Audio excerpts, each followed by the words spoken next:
As a young couple in Sheffield, Ruth and Jimmy, look optimistically towards their future, with a baby on the way and acquiring their first home together, there are growing concerns within Britain regarding a conflict between the Soviet Union and Iran, which has drawn concern from the US and the UK governments, encouraging the precautionary methods of NATO. As each headline and news report informs on each development, panic buying rises, and frequent protests encouraging nuclear disarmament are violently disrupted and silenced by police authority. As war breaks out, a nuclear bomb lands on Sheffield, a strategic decision to damage a central source of steel, chemicals, communication, and its nearby NATO and RAF bases, destroying any possibility of an optimistic future, not only for Ruth and Jimmy, but for the entirety of the United Kingdom. This is Mick Jackson's Threads, written by author of Orchestra for a Knave, Barry Hines, a BBC television film depicting the realistic impact of nuclear annihilation and a nuclear winter on the north of England, deeply disturbing in its authentic portrayal of physical,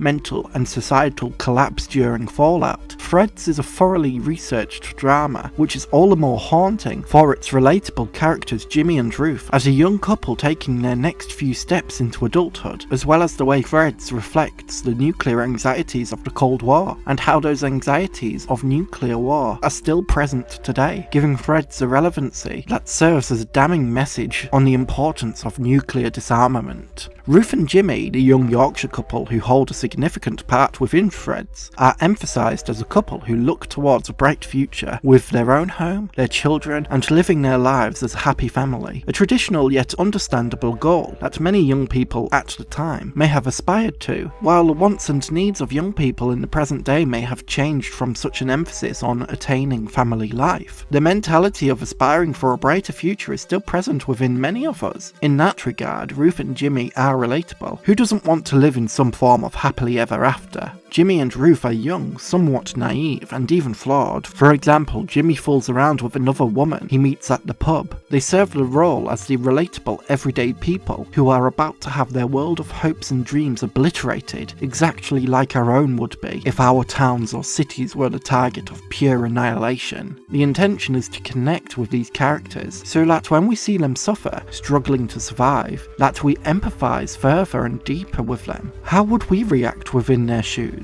Threads makes that difficult hypothetical much easier to mentally comprehend. As viewers, we wish for a glimmer of hope that just won't arise. Events go from worse to worse within Threads, meticulously detailing the realistic consequences of nuclear warfare, from irradiated dust in the air creating an inescapable fallout which makes any and every survivor sick, to the government's stringent food rationing becoming authoritarian control, the rise of pandemics, and even the likely nature of harvests infected with viruses and destroyed by pest infestations. Threads makes it clear that we would never want to suffer the effects of nuclear war. The film retains its shocking power as a damning criticism of nuclear armament by being a highly informed production, Mick Jackson having travelled between the UK and the US, consulted by scientists, doctors, defence and strategic specialists, and even consulting a multitude of research resources, peer-reviewed studies, exposés, and examinations of the hibakusha, a Japanese term used to refer to survivors of the Nagasaki and Hiroshima atomic bombings, in his efforts to make Threads the most realistic depiction of nuclear warfare in film. Understanding the extent of research behind Mick Jackson's Threads, and that its graphic depictions of the consequences of nuclear war are realistic,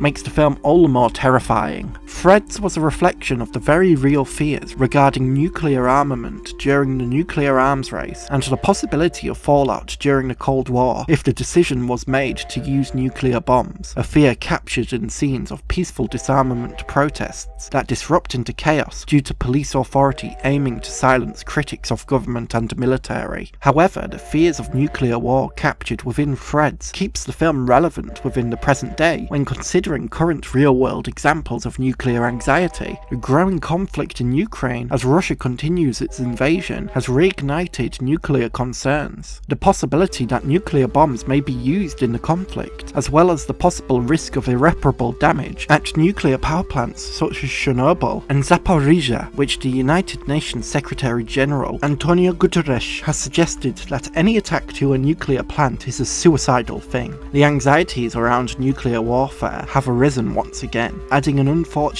layer of relevancy to Mick Jackson's Threads, providing a source of education and damning critique of nuclear warfare and its devastating consequences, as one concerned protester tells the crowd, "Nobody wins a nuclear war." In conclusion, Mick Jackson's Threads is a haunting portrayal of a future none of us wish to see. Still retaining a harrowing sense of relevancy, Threads also demonstrates how the strengths of Sheffield and the UK, its steelworks, chemical manufacturing, military and communications, would make it a strategic target for such annihilation. The strengths, in a cruel irony, therefore become a weakness. Threads demonstrates coldly that in nuclear warfare there is no escape.